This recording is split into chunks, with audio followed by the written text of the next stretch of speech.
नमस्कार। समय आ गया है ज्ञान का, समय आ गया है भक्ति का, समय आ गया है दया का, समय आ गया है जीवन के पथ को चमकाने का। नमस्कार, राधे राधे, हर हर महादेव। मैं आपका मित्र नक्षत्र गतान्वेषी आचार्य देव। आज इस वीडियो पर वार्ता करेंगे मित्र जगत आत्मा सूर्य देव मीन राशि में करने वाले हैं प्रवेश। सूर्य देव का मीन राशि में प्रवेश 15 मार्च को होने वाला है और यहाँ पे 14 अप्रैल तक रहेंगे। मीन में सूर्य नारायण जब प्रवेश करते हैं तो मन में करुणा, मन में दया, आध्यात्मिकता की भावना बढ़ती है। ईश्वर की ओर सहज ही हमारा झुकाव होता है, साधना और सच्चा ज्ञान प्राप्त होता है। लेकिन आपके लग्न के अनुसार, आपके राशि के अनुसार क्या फल होगा, चर्चा का केंद्र बिंदु यही है। तो संसार की प्रथम लगन, संसार की प्रथम राशि मेष लगन, मेष राशि के जातकों के लिए सूर्य नारायण का मीन राशि में गोचर कहाँ, कब, कैसा, कितना फल देगा? बहुत सुंदर फल देगा।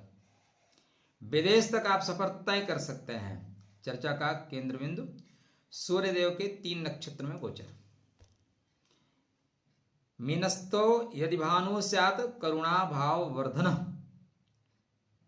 धर्मे च आध्यात्मिके भाव बुद्धिम ददाति मानवम। चैनल को सब्सक्राइब कर लीजिए। पहला काम, वीडियो पसंद आएगा तो लाइक कर लीजिएगा, नहीं छोड़ दीजिएगा महाराज जी। तो सूर्य नारायण मेष राशि, मेष लगन के जातकों के लिए 12वें घर में जा रहे हैं। 12वां घर जो है खर्च का है, 12वां घर विदेश का है।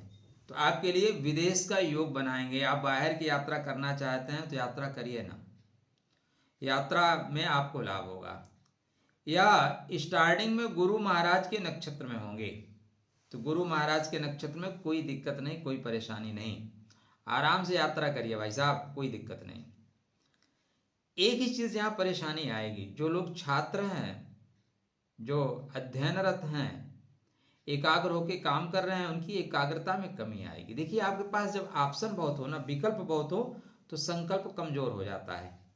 तो आप थोड़ा विकल्प ज्यादा मिल जाएगा तो संकल्प कमजोर होता हुआ दिखाई दे रहा है। इसलिए एकाग्रता सफलता की चाबी है भाई साहब, एकाग्रता बनाए रखिएगा। परिहार भी मैं आपको बता दूंगा। 18 तारीख से शनिदेव के नक्षत्र में जाएंगे, मतलब मेहनत करनी पड़ेगी।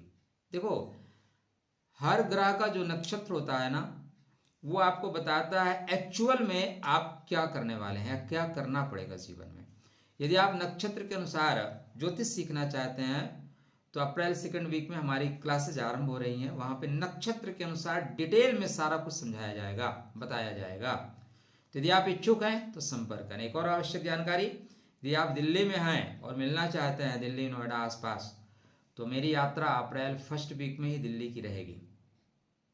आप बैठ के कुंडली दिखाना चाहते हैं, प्लीज वेलकम। तो सूर्य नारायण का द्वार 12वें घर में गोचर, यात्रा करना पड़ेगा और हमें भी यात्रा करना पड़ेगा। किसी की यात्रा विदेश तक होगी, किसी की यात्रा दिल्ली तक होगी। गोचर का प्रभाव है। यहां पे आपको आगे चल के संभलना पड़ेगा। मैं ये नहीं कहूंगा कि आपकी यात्रा बिल्कुल अच्छी रहेगी। चलिए कुछ और पॉइंट बता देता हूं, फिर संभलने की बात कहां से होगी वो बताता हूं। देखो, जब तक ये उत्तर भाद्रपद में है कोई ज्यादा दिक्कत नहीं है, लेकिन जैसे रेवती में जाएंगे ना, दिक्कत देंगे। तो आध्यात्मिक जागरण का काल है भैया। ध्यान, उपासना, साधना, नवरात्रि पर्व आ रहा है तो आप करेंगे ही। करुणा और दया की वृद्धि होगी। कल्पना शक्ति आपकी बढ़ेगी। रचनात्मक कार्यों में आपकी रुचि बढ़ेगी। परोपकार की भावना डेफिनेटली बढ़ रही है। अंतर्ज्ञान मजबूत होगा, अंतर्ज्ञान मजबूत होगा। क्या सही है क्या गलत है यह आप जानेंगे। यात्रा के योग डेफिनेटली बनेंगे। जल मार्ग से यात्रा आप कर सकते हैं, ऐसे शास्त्रकार बता रहे हैं। पूजा पाठ, जप, धार्मिक कार्य, विदेश के लोगों से संबंध बेहतर फल देंगे। गूढ़ विद्याओं में रुचि आपकी बढ़ेगी, आकर्षण बढ़ेगा। पुराने कर्मों का फल मिलेगा और नया चक्र, कुचक्र को तोड़िए, नए चक्र को प्राप्त करिए, ऐसा शास्त्रकार कहते हैं। चलिए मैं एक और खास चीज आपके लिए अटैच कर देता हूं। तो देखो भाई जी, सूर्य नारायण 18 मार्च को उत्तर भाद्रपद में बढ़िया है जी। यहाँ पे काम थोड़ा रुक के होंगे, काम मेहनत करना पड़ेगा, लेकिन सफलता आपको मिलेगी। 31 मार्च को रेवती नक्षत्र में जाएंगे। ये जो रेवती नक्षत्र का गोचर है ना, देखो मेष लगन मेष राशि के लिए, अगर आपका लगन और राशि एक ही है तो हमारी बातें भाई साहब 70% तक फिट बैठेंगी।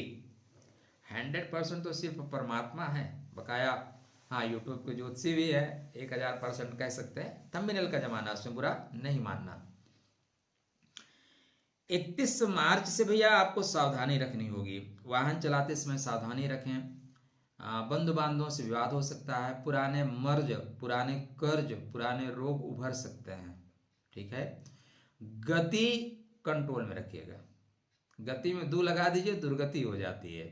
तो सावधानी से 31 मार्च के बाद सावधानी से सफर तय करिएगा। यात्रा के समय अपने कीमती सामान का ध्यान रखिएगा। ठीक है, पैरों का खास कर ध्यान रखिएगा। पैर में कहीं कुछ गर्म चीज ना गिरा लो, जला ना लो, कट ना लग जाए, इस बात का ध्यान। क्या उपाय करें? ओम ग्रहण सूर्याय नमः।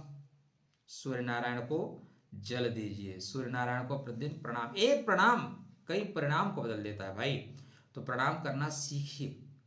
जब आप झुकते हैं ना तो संसार की शक्तियां आपको कनेक्ट करती हैं। झुकना आना चाहिए। हर दर पे झुक जाए वो सर नहीं होता। हर दर पे मत झुको, लेकिन जो बड़े हैं, जो पिता टाइप लोग हैं, उनके सामने झुकना शुरू करिए। 31 तारीख के बाद ध्यान रखिएगा वाहन चलाते समय। ठीक है, और मंगल महाराज यहाँ पे मीन में 2 अप्रैल को,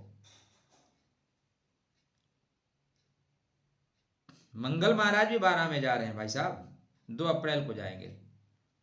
तो निश्चित रूप से वाहन चलाते समय सावधानी बरतिएगा। हनुमान जी की आराधना उपासना आवश्यक है। राधे राधे, जय श्री कृष्ण।